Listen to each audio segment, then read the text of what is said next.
আসসালামু আলাইকুম, আমি চম্পা। আপনারা দেখছেন চম্পা কিচেন। আজকের রেসিপি হলো সুজির হালুয়া। বন্ধুরা সব কেমন আছেন? আশা করি সব ভালো আছেন। আলহামদুলিল্লাহ আমি ভালো আছি। আমি এখানে নিয়ে নিয়েছি 2 কাপ সুজি, কাজু, কিশমিশ, এলাচ, লবঙ্গ, দারচিনি, তেজপাতা। এখানে আমি কড়াই চাপিয়ে দিয়েছি। কড়াইটা যখন গরম হয়ে গেল দিয়ে দিলাম ওই 2 কাপ সুজি। সুজিটা আমি নেড়ে চেড়ে লাল করে নেব। এইভাবেই 2-4 বার আমি নাড়লাম। নেড়ে দিয়ে দিলাম এখানে 1 কাপ পানি দিয়েও আমি আবারও ভালোভাবে 2-4 বার নেড়ে নিলাম। নাড়ার পর যতক্ষণ না পানিটা শুকালো ততক্ষণ অবধি আমি নাড়লাম। দিয়ে দিলাম ওপর থেকে এলাচ, লবঙ্গ, দারচিনি, তেজপাতা আর কাজু কিশমিশ। আর দিয়ে দিলাম এখানে 1 কাপ চিনি। চিনিটা দিয়েও আমি আবারও ভালোভাবে 2-4 বার নেড়ে নেব। চিনিটা আমি ওই সুজিটার মধ্যে মিশিয়ে নেব নেড়ে চেড়ে। এইভাবে 2-4 বার আমি নেড়ে নিলাম। নাড়তে নাড়তে যখন দেখলাম যে আমার পানিটা শুকিয়ে গেছে, আবারও 2-4 বার নেড়ে চেড়ে আমি এখানে দিয়ে দিলাম 2 চামচ ঘি দিয়ে আমি আবারও নেড়ে নেব। 2-4 বার এইভাবেই আমি নেড়ে নিলাম।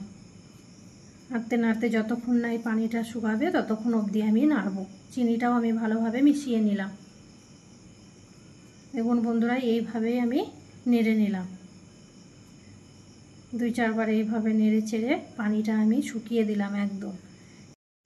বন্ধুরা পুরো ভিডিওটা দেখার জন্য অনুরোধ রইল।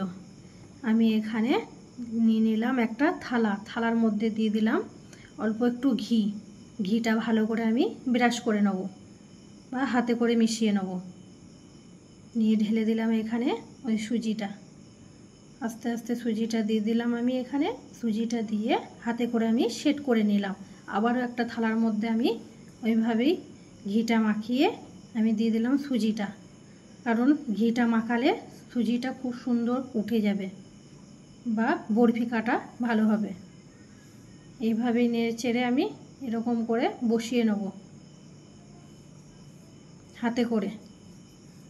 আমি যেমনি করে বসাচ্ছি আপনারাও ওইভাবেই বসাবেন, বরফিটা কাটতে সুবিধা হবে। আমি এখানে 10 মিনিট দিয়ে দিলাম ঠান্ডা করতে। 10 মিনিট পর যখন আমি ফিরে এলাম, একটা আমি খুন্তি বা কাঁটা চামচ দিয়ে এইভাবে একটা একটা করে আমি বরফি কেটে নেব।